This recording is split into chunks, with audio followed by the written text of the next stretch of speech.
healing a nation and healing ourselves. And David Gosar, brother of Congressman Paul Gosar. And I'm going to start with you, Mr. Gosar. Your brother denies that his anime violence porn video was at all dangerous. What do you think? Well, Joy, given Paul's track record, if he tells you that it's stopped raining outside, grab your umbrella. He's just an inveterate liar anymore. And of course he meant this as stoking controversy. They cooked this up with the intention of, getting attention, raising funds like they always do. With these house trolls, they all have to, one up each other. Okay, so he knew this was going to be controversial, and he was heavily involved in it. What a lightweight move to blame it on your staff, seriously. And then he knew it was going to happen. It was intended to raise funds, and so clearly it was intended. It wasn't any joke. Paul, explain to all of us where the humor is in that, because I'm having a hard time understanding the humor, even like from a theoretical basis. And on the fundraising, the last time Marjorie Q. Green did, she gets record fundraising when she was kicked off our committees. They use this as a grift, but they also mean the violence. They seem to be very sincere about wanting the violence and attacking members of the other party. Matthew Dowd, let me play for you what Speaker Pelosi said about this video. Disguising death threats against a member of Congress and a president of the United States in an animated video does not make those death threats any less real or less serious. And indeed, conveying them this way makes them potentially more dangerous by normalizing violence. So here we are, Matthew. Lauren Boebert did an ad in which she had a gunshot that was, referencing the Speaker of the House. Political violence is now de rigueur and apparently very acceptable to the Republican Party. And only 2 Republicans found what Gosar did objectionable enough to vote to censure him. Your thoughts?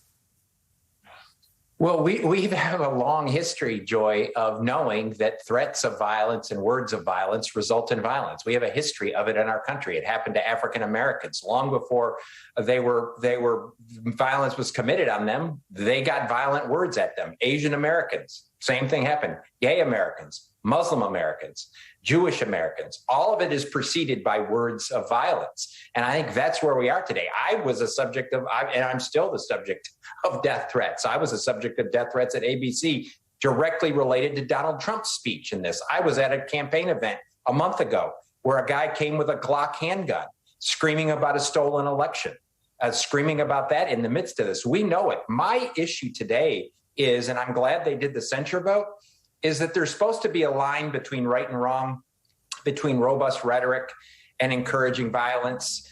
There's supposed to be a line. But if we don't cause people in this day and age to suffer consequences, there is no line.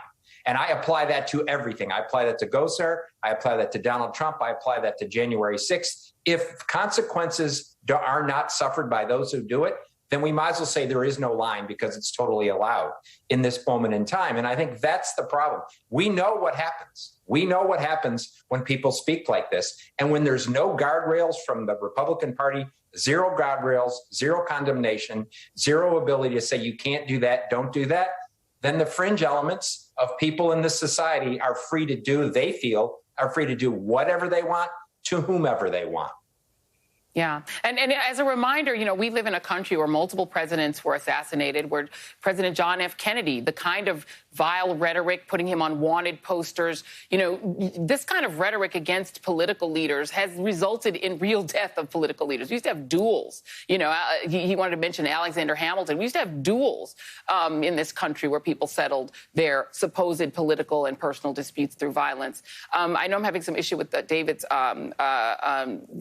audio, so I'm just going to ask you this final question, Matthew, because I don't see where this goes. If the Republicans take over the House, I don't see where the limit will be, because they'll know that they are just one presidential election away from full autocracy. And there's almost nothing they won't do. Their third in charge already said he's David Duke without the baggage, and they promoted him after that. I don't know where we go if they get the House back. Well, to me, every day I thought it can't get worse, it gets worse. And I thought 2020 was the most important election in my lifetime, and I've been doing this for 40 years. I actually think 2022 is more important because after everything that happened in the aftermath of 2020, it's gotten worse since Donald Trump left office, in my view. It's gotten worse.